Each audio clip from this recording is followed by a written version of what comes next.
When I found Lady Landlords, I had to be sure too that this was not another scam. Found Lady Landlords and I read through posts, made sure with all the capabilities I had that it was authentic, and then dove on in. I mean, it was clarity, it was calmness. This is a way that you can utilize this process in learning about real estate education, and towards helping you achieve financial independence. Welcome back to this week's episode of the Lady Landlords Podcast. Today we are interviewing a member of our inner circle. Cynthia Yeh has joined me today. Cynthia, how are you doing? I'm doing well, thank you. Thank you so much for coming on here and sharing your story with us. You were one of the Lady Landlords that I've gotten to meet in person out in California when we did an event a couple years ago. We have gotten to work together, gotten to know each other over the years. We've now bonded over Olympics. But I would love if you would just start off by sharing a little bit about who Cynthia, the woman, is behind the real estate investor to start us off here today. I'm based out of the Bay Area, born and raised. I am a huge Olympic enthusiast. I did not know Becky cared about the same until I heard I'm not going to be on a call because I'm flying over to the Olympics. She's the only person I know who stepped away and went to attend the events in real life versus seeing them on TV. So that's a life goal on my bucket list. Thank you, Becky. Well, we might have to change that since they're going to be out in California in 2028. So maybe we'll have to get together like a little Lady Landlords watch party in California. We actually did have another member of Lady Landlords that was at the Olympics, but she was slightly after the time I had already left. But that was something that I was like, how cool that somebody else was also there for that. Cynthia, you have been in the financial literacy, the financial independence space for quite some time, even before I knew that you were interested in real estate investing. So why don't you walk me through, where did your journey start with getting introduced to some of the FIRE groups, right? Your financial independence, real estate early. How did you come across that space? I actually read an article today about someone else's story. My journey started with me living out of my car for a while. I had a lot of student debt. I have a master's degree, but that came at a cost. And living in the Bay Area and trying to work at a nonprofit with huge student debt, the math didn't work out. I did, not the very bottom, but it did hit my bottom. And that, it gave me the bounce to learn about financial independence and retirement early. It's not necessary that I want to retire early, but it is a community where you learn about finances and financial education. Through that, I found Becky's Lady Landlords and met Becky herself.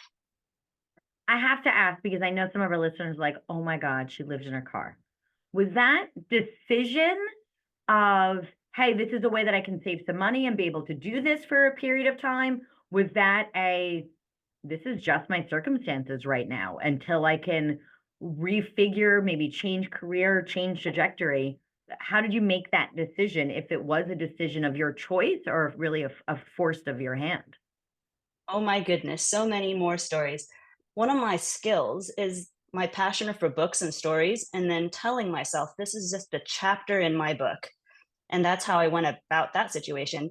I did have housing, but my roommate went to jail because she's a drug addict. That led to this space where I just could have cruised on people's couches. I have great family and friends, but I decided to just pivot and go about the way of, this is an adventure. Let me figure out people who have done this, gain more information in doing this safely, and spend, I think it was 3 or 4 months living out of my car, showering at gyms, going to work, just like everything else in the front looked more or less the same, but being very frugal so that I could get a grasp of my financial situation and then bounce back. So that it was a little mini adventure, really important part of my life, but I did learn a lot. And then through that, found the FIRE community, and then later Lady Landlords in real estate.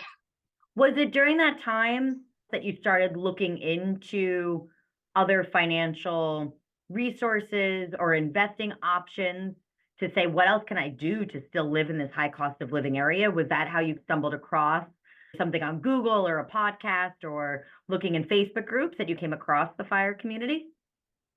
It happened all so quickly, but I do think that one part that made a difference was being vulnerable Mhm. and not being ashamed to share this adventure with my friends. One friend told me about Dave Ramsey, and I think I was listening to his podcast, not his YouTube videos, but his podcast, and how to get out of debt. That was the thing that really was bearing me under. I was just so constantly in debt that I couldn't find my way out to be on the other side of building wealth.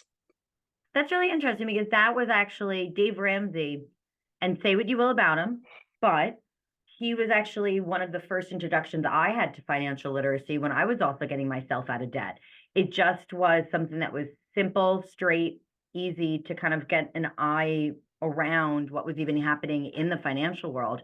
I remember Dave Ramsey, Susie Orman were just those very general financial literacy spaces that I started into. And that's actually what also led me to the fire community. So now you ended up in this space where people are talking financial independence, retiring early as an option of what you can do. What was the biggest takeaway that you took from entering that space first? My immediate thought is through all of that, which was probably 2 years of just ideas swirling around and just me wanting to do everything all at once. I wanted Mhm. to do everything that I heard, and it made me very anxious.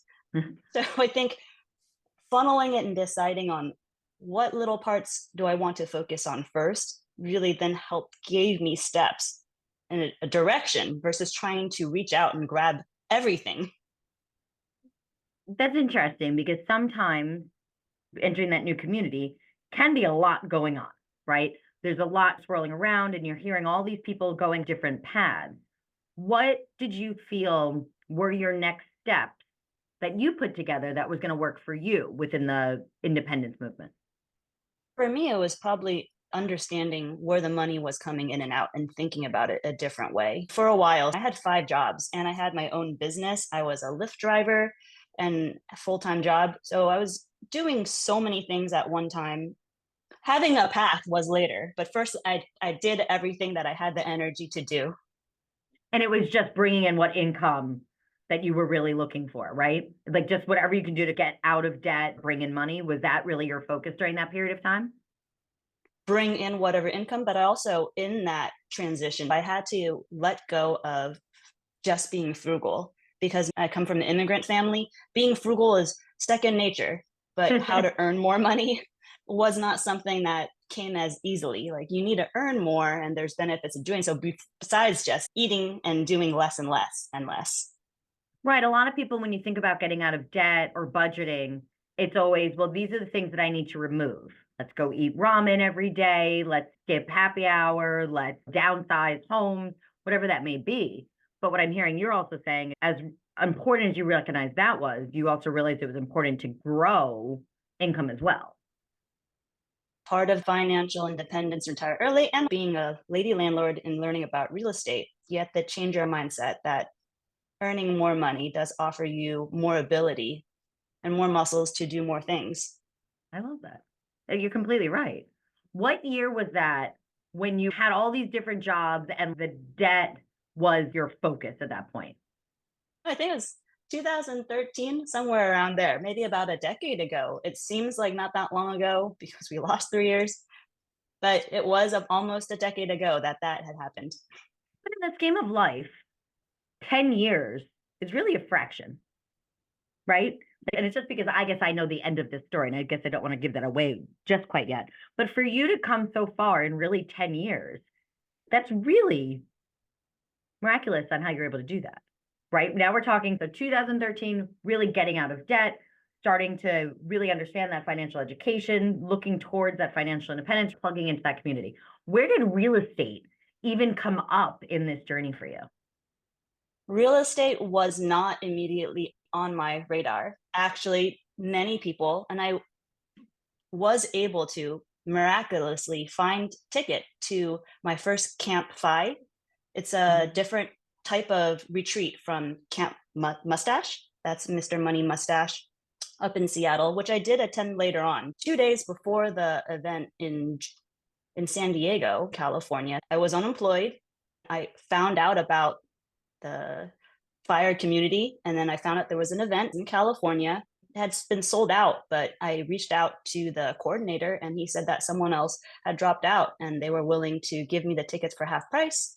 Wow. So I bought the tickets and went, and then stepped into really it being real instead of reading about something online, stepping in and meeting people living the life of financial independence. And we started not just talking about it, but people hearing me and offering support in different ways. Sometimes people hear my story or really anything and go, that sucks. But very few people tell you this is how you get out of it and offer tangible steps and solutions that make something that seems near impossible possible.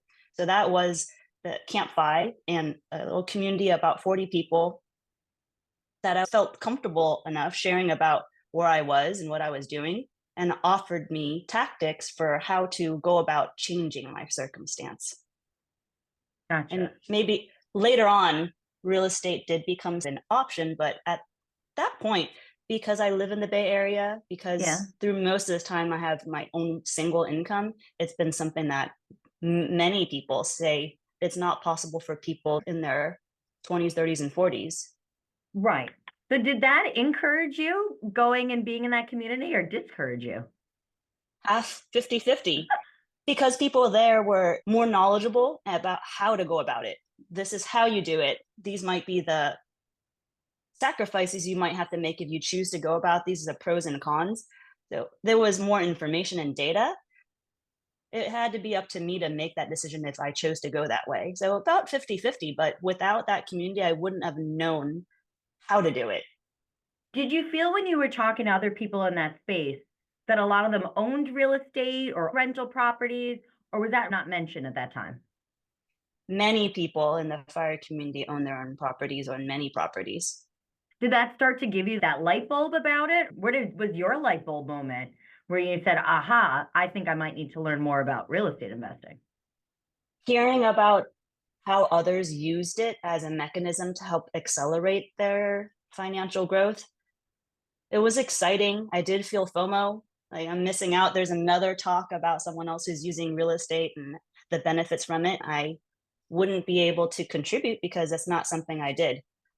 But I also realized, hearing about the woes and difficulties of managing properties and dealing with tenants, it didn't sound like running into a meadow with flowers is not a very pleasant thing. Some people said that they're okay with it, but not many people told me that they found great joy from doing so. So Right. that's not something that they pitch there, but yeah, I did feel FOMO from not being part of those conversations, but I didn't feel like this is the greatest thing. A lot of people that I care about and respect and I want to be where they are doing it. So this is something I ought to consider and learn more about versus just being scared of it. I mean, much of finance is people just being terrified of it. It's not that it's impossible to learn. People Right. just say usually don't talk about finance because they're scared of doing so. It can be Right. overwhelming. And that was how I felt years ago before I really got into this. I was just one of those people that I was like, well, if I don't open the envelope from the credit card company and I don't know how much debt I have, then it doesn't exist. Clearly, that doesn't work. And that was not a helpful strategy at that point in time. But we also talk about this in the Lady Landlords. I was talking about this in a training a month or two ago about how I don't actually want to be a landlord. I want the freedom that comes along with that, right? Those are very different places to be. So now you're talking to people that have already kind of been like 50-50 on like, yeah, financial independence is great, but oh, you live in California and you're a woman in your 20s, 30s, 40s, so that's impossible, right? And then out of that small group of people, you have these certain people saying real estate's the way to get there through financial independence. But you know what? Then you actually have to be a landlord, and that really kind of sucks. So now you're kind of like, I'm picturing this like funnel just like dwindling, right? All these people really excited. And then it's like, nope, it's not going to work for those people. And nope, it's not going to work for those people. What kept you going saying, you know what? I'm still going to go for this financial independence. I still want to learn more about this real estate investing. This is something that still I want to achieve. What kept me going? Lots of self thought. But through one of those conferences, I met two people that did become my mentor, and they helped me realize the why. Why do I want financial independence? And my why is I wanted peace. Like, because I was running and scrambling especially like when I decided that I wanted to get out of the life of frugality and the life of just constant debt, Hmm. debt without an exit, not strategic debt. That's a entirely different scenario. But that's what I wanted. And after I discovered that my why is peacefulness, still having the craziness of life on this earth, but in a calmer way, it Hmm. really helped me guide like, do I want to keep having these 5 jobs and scrambling for the rest of my life? The answer is no.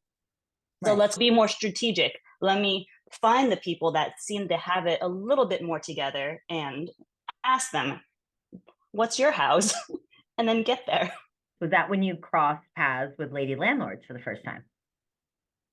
Lady Landlords was, I mean, through all this, I have to share there are many scams out there. But when I found Lady Landlords, I had to be sure too that this too was not another scam. I mean, that's just the default, especially living in the Bay Area. There's AI trying to chase this down as well. But I found Lady Landlords and I read through its posts, made sure with all the capabilities I had that it was authentic, and then dove on in. I mean, it was clarity, it was calmness. This is a way that you can utilize this process in learning about real estate education, and towards helping you achieve financial independence. I appreciate that you did your due diligence because that's so important. There are so many websites, gurus, programs, and with social media, every single person out there can really be their own business, their own platform, their own brand. So I love the fact that you said, hey, let me kind of investigate, let me kind of dive in and really get to understand what's going on here. You were in Lady Landlords for quite some time. We got to connect, we got to know each other a little bit, right?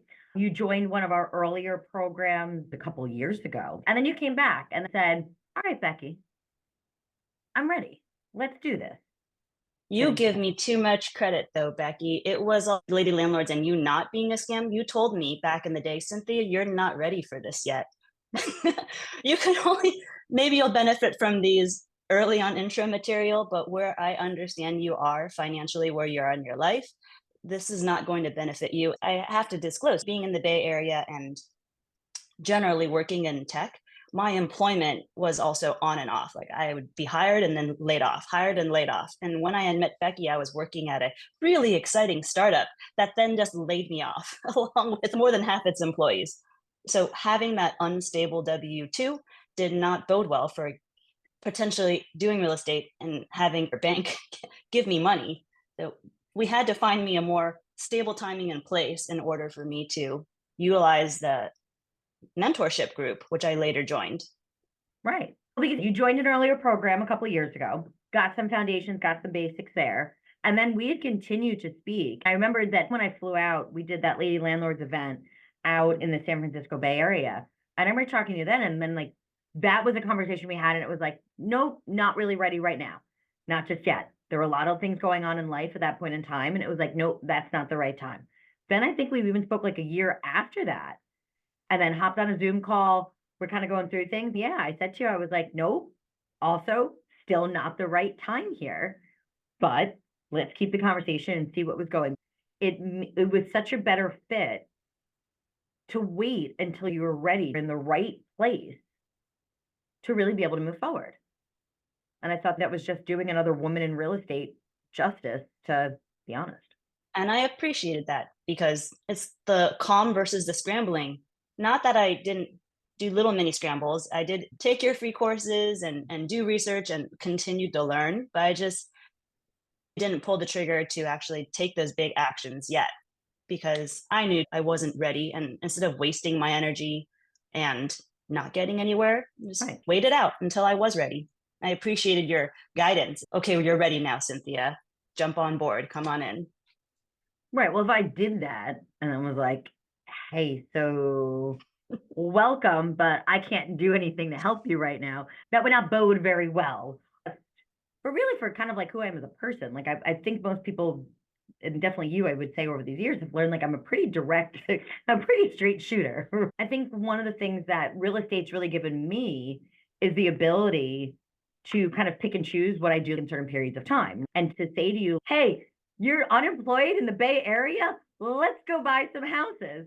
That was not going to sit well with me And thanks to real estate, I'm not in a position where I need to do that. So I'm happy that that worked out. And what was interesting was that we continued to check in and stay in touch and see what happened. And then it was really end of last year that it was like, hey, how did you feel then when we had that conversation and said, I think this might actually be the right time? I'm not sure what it was that put it to be the right time. I was thinking, did I put it on my calendar? Call Becky on this day and let her know that you're ready. It might have been something near it. I just had to have certain things align. Having a stable W-2 job, Right. having a high enough income, no savings and whatnot, just making sure that the big pieces, how did I know what the big pieces were?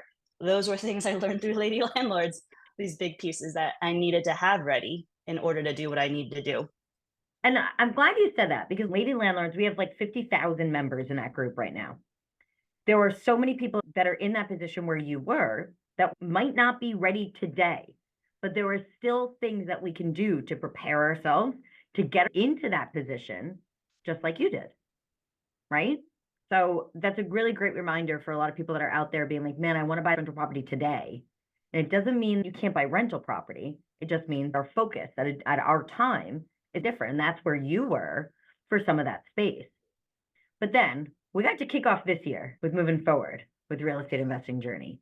How did it feel when we started to put that plan together for you, come up with actions and steps to get your first property?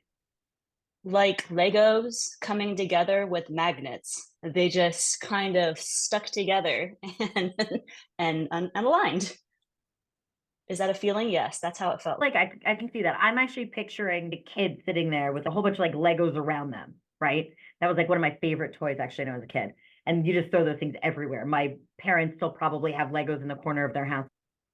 I'm picturing kind of like taking all those like Legos and then instead actually starting to build them and realize, wait, I can make a house out of these Legos. They're not just independent pieces that are messy, but these actually fit together and can actually build a solid foundation and a solid structure. But a magnetic one so that it's actually pretty easy to lift and pretty easy to stick them together. So, some of the first steps we were now talking about for you, this was going to be a house hack in California. So, a lot of people are like, how do you buy property in Ugh. California? Right? So, one of the biggest pieces to that was really this looking at properties, right? It's a competitive market, it's clearly a high cost of living.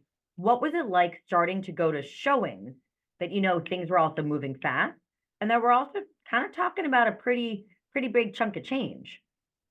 Looking at them was way more fun than anything else.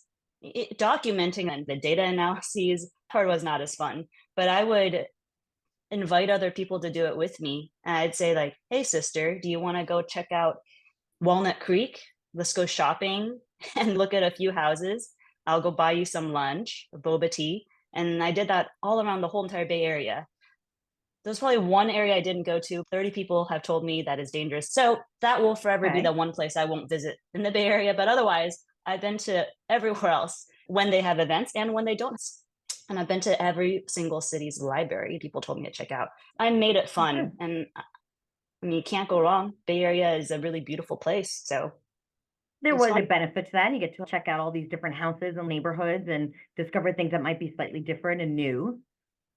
But in your situation, you actually came across properties pretty early on here. What did it feel like to identify a property that was going to work for you to be able to live in, but something that you felt comfortable with the numbers on? And now it was like, okay, Cynthia, that's what we needed. How did you feel working with your realtor saying, all right, let's put in this offer for the first time? The one we put an offer for the first time was a terrible home. Thank goodness we didn't get it. But it was very terrifying, like making an actual offer, understanding what an earnest fund is.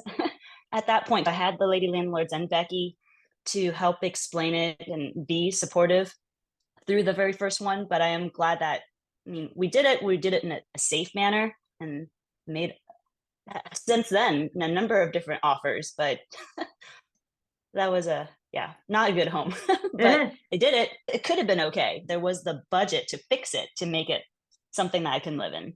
It would have worked, but sometimes a little kind of worked out that maybe that was not the offer that you ended up getting, right? Because then things happened after that, which good and bad, we'll go through those. But interesting that it was kind of nice. I felt like that was a good experiment of ripping off the Band-Aid, right? Making that offer, saying, okay, I can get to this stage. I am really in that space where I'm confident that I understand my numbers, that I understand ramifications. I am making decisions. This is a property that I'm going to put an offer in on. Even if you didn't get it, taking that step of going through the research, the deal analysis, going through the showings, discussing with the realtor, the negotiations, going to the offer table, all of those motions, even though you didn't get the house in the end, it was really nice to see. And I think that gave you some experience to then move on to the next property, right? Yes. I mean, out of just my general knowledge, I'm not going to know how much it costs to redo a garage or replace a foundation to a house. So doing those kinds of exercises at least pointed me in the direction where I would ask questions, receive answers, and then have more information for how long will this take? How much will Right. it cost? I'm a project manager, so I can gather like how much will it cost and what time frame will it take. But before doing that and making that offer, I wouldn't have looked at it. So it was good to have that exposure. That project manager hat came in useful down the line in this story. Didn't get the first place that we made an offer in on, right? So you kind of went back, started doing the showings again. And then there was a time when your offer was accepted. Tell us It about was. tell us about that property. There was a cute little property that looked a bit European, which reminded me. I did Peace Corps in Europe. I lived in Romania for a little while. And this cute little home in Concord, California reminded me of it because it had whitewashed stones and it had pipings that showed. And I was in escrow for, I think it was 5 months, waiting and waiting for that property that never came to be. Some of our listeners are probably saying they're being like, 5 months. That doesn't sound right, right? But what I want to talk about first, though, is now on this one, you made the offer and you got it. What was it like getting that phone call from your realtor being like, Cynthia, we got it. You got the house. It was awesome. Made me very happy. But there were certain conditions that came along with this. So why don't you share a little bit about what took place on this deal that made it so unique, but then had that extension of escrow for 5 long months? Let me share that. It's 5 months of waiting for something that you think you're going to have. There's no other offers, it's yours, but then not actually being able to get the house and move forward with something that you're very excited about. So, yeah, lots of emotions there. But also, it wasn't like I wasn't depressed because I knew I was the only one that had the offer, even though we had to change things many a times. And through that too, I wasn't alone. I had the Lady Landlords group, and I also had my team that I had built. That's something I had learned also through the Lady Landlords group, to build my team. I had my lenders with me and my real estate agent and attorney and many other people giving me real support, but then also cheering me on or providing me Yeah. information to get out of it if I did want to get out of it, and how to do it while keeping my assets safe. And actually still keeping your money in that situation. So what ended up happening, it wasn't anything on your side. It was the seller that was needing a place to go, right? And that was something that held up your closing and it kept pushing it out. I feel like every problem that could have come up with this seller, with her purchasing a property, came back and it was just this ripple effect that kept impacting you. Yes.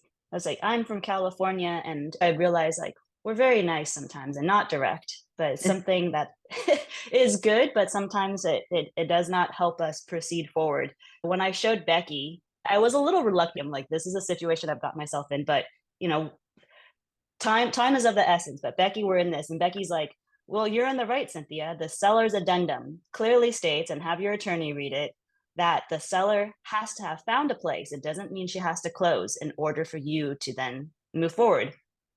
Becky was right. The attorney said Becky was right.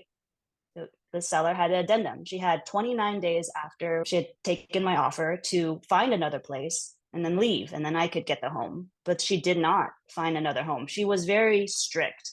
She wanted a lot of different things that were very specific. She almost closed a couple times, but she wanted to securely have a home and close before she would sign the final papers to give me the house and the title. So after speaking Right. to my real estate agent, who's even more nice than I am and very kind, and we did all we could. We even bumped up the money to allow her to, because we did the deal analysis and checked it. Me giving someone more money so that they can just buy another house did not feel great. It didn't feel fair, but I had to get my mind over that. Fairness is not something that we need to always measure. I just needed the numbers to work. The numbers worked for me to offer her more money to leave. There were already tenants there. So I knew Right. it was cash flowing, which would help me with my overall goal of having a house hack and tenants. But in the end, it did not happen. Funny enough, the final day that me and my agent and everyone on my team was like, this is it. We are not giving him any more money. We're not letting him delay this anymore. Mm-hmm. I made an offer on another house and in Hayward, California, closer in the center of the Bay Area, that still has many of the attributes that the other house had, but it's even better. Right. It's weird how that works out sometimes, doesn't it? But no, I mean that seller, you guys did everything possible. I remember at one point you even said like, oh well now the seller was going to court with the people that she was trying to buy the house from, but their seller was having problems getting the tenants out. So once again, she didn't want to close until the tenants were out of the property so she could move in.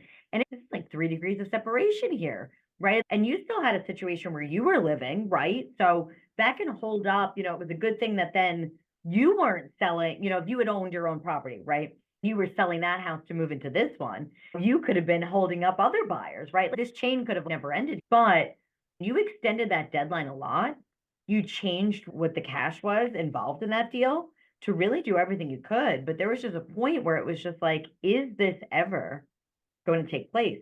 I would actually love to look up and see if that house has sold or closed, just out of curiosity to see what happened with that. It has not.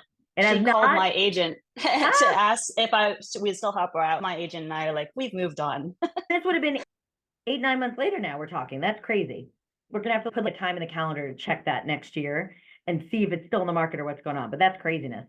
So how fortuitous that the day you decide, let's go from that. Because once we realize like, hey, this is really being delayed, she's really pulling out every card here, you started looking again, right? And we're like, okay, that's just gonna sit there, but at least let's start looking for something else and see what other options are.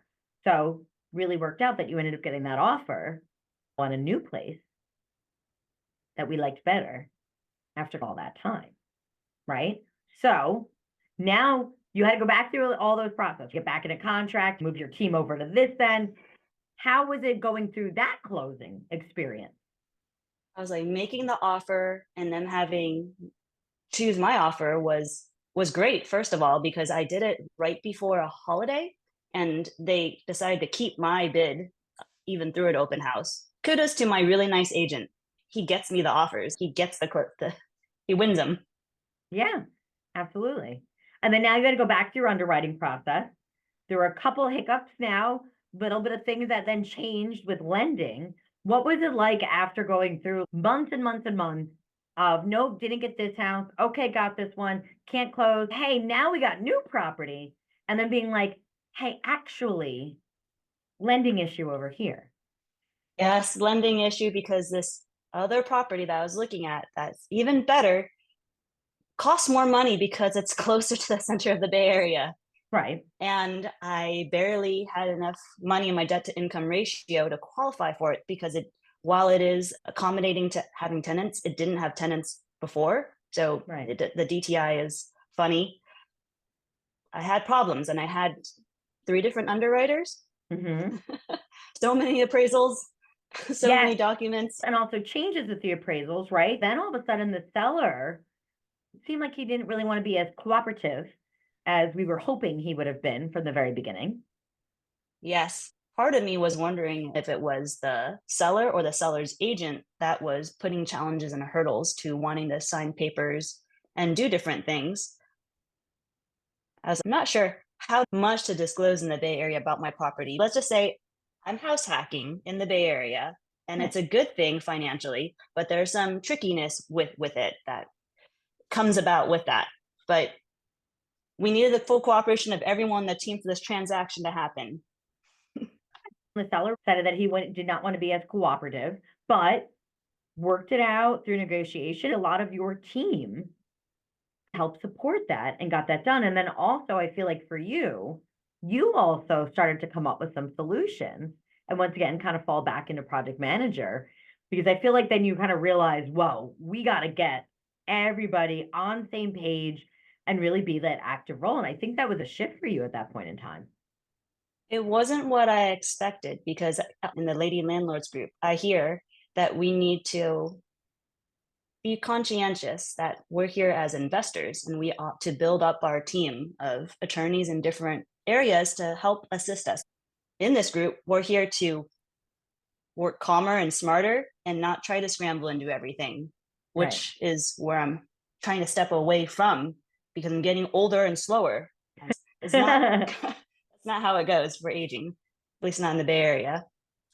And on my team, I had a great team. I'm so grateful that I got to work with them for so long. I could Yeah. see that people had different strengths and certain weaknesses. One struggle was because my home was more expensive than we anticipated. So I had to find a different underwriter and lending team, which Right. was tricky because I had a great lending team, but then they couldn't Yeah. help me. I did have someone else I knew who's also a lender. Actually, there was a broker as a lender. And I juggled them back and forth, which is not something nice to do, especially if real estate agent, they were their friends. So we had to be very strategic and clear. But then because they're also trying to see if they could give me a FSA loan versus a conventional loan, HA loan. Yes. So then you had to go back and discuss if it was going to be that conventional versus the FHA. And then that came into play really last minute about the shift in the type of loan that you'd be possibly using. And then get different certificates. So we had to go this way and do so Right. many different scenarios. That's where I jumped in as a project manager. There were certain things like having three underwriters. You have to pay three different appraisals, but it doesn't conflict each other to do it. Like they all check your credit score, but it's open anyway. It's not really going to dock it too much. So we just drove forward and did all of them at once. And once I realized that that was not something holding us back, because they were my team, they were like, let's do one and the other, and we would have lost the house. I wouldn't have been able to close if I hadn't realized some things are risks and some are not. Why not do it all and not lose the final product, Right. Our which team we did. members are experts that are supposed to advise you and do their role. We're still making sure all the tentacles know where to go and what to do. I completely agree with you, Cynthia. I was very worried that if you didn't step in there and be like, all right, team, this is what we're doing, this is how this is going to work, and really work a lot of those different angles, there's a chance you absolutely would have lost that house. But you didn't. You stepped in there with confidence. You stepped in there and really understood what those moving parts were and had that communication and maybe scrambled for a little bit, but you got that deal done. And then you closed out of state. After all of this, you ended up being across the country for your very first closing. For my very first vacation too, because through this whole time on my little mini vacations all over the Bay Area to look at homes, and those are my vacations to save and be frugal on money. I had one vacation set for this whole entire year. It was to go to Yep. Florida for my best friend. She works with NASA to launch a rocket, so I wanted to be there and see that. Got to go to SpaceX and got to visit Harry Potter World and Universal Studios, which I'd never done. But under a dragon in the Universal Studio in the rain, because they have that there, crazy weather, I got a phone call saying that we officially closed. That And how was nice. memorable is that? You will never forget where you were for that closing. Yes, and trying to figure out, can we notarize out of state? And the answer is yes, but that was Also a fun thing to reveal to my Lady Landlords group, like, if this happened, like, can I not get the house? What do I do? And it was so fun to share that with you guys, and you guys all contribute, like, yes, you can do this. You can be at a hotel somewhere obscure and get this sign. Don't worry about it, Cynthia. Have fun and go on your vacation. Yeah. Don't Well, stop life anymore. Or every two. one of us in Yeah. the inner circle for months were like biting our fingernails, being like, oh my God, is this going to be the day? Is this going to be the property? Every time you'd show up on the inner circle, just what was happening with the one property and the seller. And then it was like, no, no, okay, yeah, the deadline's next week. No, okay, we extended another 2 weeks. Okay, no, we extended it. So everybody in that group was rooting for you. And then I remember that call when you said like, oh, I'm going to go away. But I don't know what to do. How am I going to get this notarized? Like, can I even close out of state? And everybody on the call was like, yes, yes, you can. Don't worry, Cynthia. Literally up until the day that you closed, there were still these obstacles and issues for you to overcome. Everybody was just rooting for you. It was so funny from my perspective, seeing everybody be like, no, we'll get that settled. You were going to be on vacation in Florida, where a lot of our other members in Inner Circle were. And they were like, no, I got a notary. I'll introduce you. Like everybody was just like, we're going to make sure that this would happen. I know I felt like Brooke and Kelly would have driven across the state of Florida to make sure to bring you somebody if you couldn't find it. When you finally got that call and everything was said and done, and then when you flew back to California, you got the keys. How good did that feel? It felt wonderful to have the keys. I still was in disbelief. Like, you're in a different state. You're like, I got it, but did I really get it? I've been waiting for so long that I was in shock then, even until I probably stepped on the property, was still in shock. I was considering canceling my trip, even though I've been looking forward to it for years, because it's not often that you get to see a rocket launch into space that your friend's working on a project for. So Right. years like waiting for this one thing, but I would had considered because You I did. really wanted, this lady landlord and getting a house hack property. I really wanted to close and finish, but I'm glad I was able to go have both. Right. Close and go on the trip and then come back and kind of be in that daze of, did it really happen? Was it a dream? Right. And then exactly. Then all of a sudden you get the keys, and it does make it seem a little more real, right? As cool as it is to be able to do those closings anywhere and manage tenants from anywhere and all those different things, that physical key just somehow makes a little bit of a difference, especially the first time. Keys, but I think when they mailed me and I had the title, that's when I Yeah. felt the relief. Like, that to me was the thing I didn't have. So having the title, Right. that was my keys. Right. And now you're speaking to me from the new property. Yes. You're all moved in. Exactly.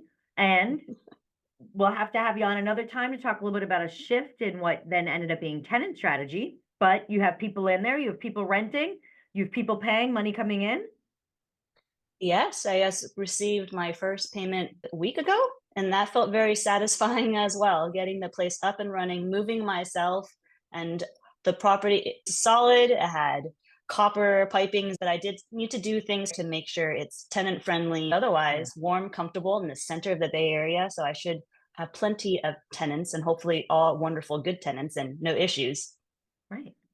Exactly. And then now we get to start the process all over again and go for the next one, right? Yes, 2024, 2025. I don't have a Yeah. financial advisor yet. I'm actively searching for one. I will call your contact, Becky, but that Yeah. person will help me figure out what I can buy. I don't know, by the end of this year, maybe, but definitely how to go about it next year. So I'm Yeah. excited. On to the Yeah. next one. So, last question. After all that journey, being in a spot where you were living out of your car to that financial literacy, discovering real estate investing, finding us at Lady Landlords, getting support, and closing on your first property, to somebody out there that's kind of like, man, this is so inspiring. I kind of want to do the same thing. What would be your words of advice to them? So many words of advice, but probably the one would be build a community, find a good community, and then be vulnerable, share your story, and then listen, and then apply what does apply to you, and don't apply what doesn't apply to you. If you find a good community, everything that they have to share will be something good, and it'll be with good intent. And I'm so glad I found mine. I'm happy you found us too. Cynthia, thank you so much. I appreciate you taking the time to walk us through your story, being vulnerable to share what you've gone through, the ups and the downs. Thank you very much for sharing that. I really appreciate you being here. I've loved getting to know you over the years, and I can't wait to see where we go next. Thank you for having me. This has been a pleasure. Of course. To all of our listeners out there, please make sure to hit that subscribe button so you do not miss the next episode of the Lady Landlords Podcast. Also, if you enjoyed today's episode, please make sure to leave us a 5-star review. Leaving that 5-star review will help other women find their community, just like you did. See you next week for the next episode of the Lady Landlords Podcast, and I will see you all back in the Lady Landlords Facebook group. Thank you for listening to the Lady Landlords Podcast. If you're feeling stuck in your real estate investing journey, visit lady-landlord.com to book a 15-minute orientation call with me and see if you're ready to join our mentorship program. Or you can subscribe to our newsletter and join our Facebook group for exclusive real estate investing tips and offers. Invest with confidence. Become a Lady Landlord today.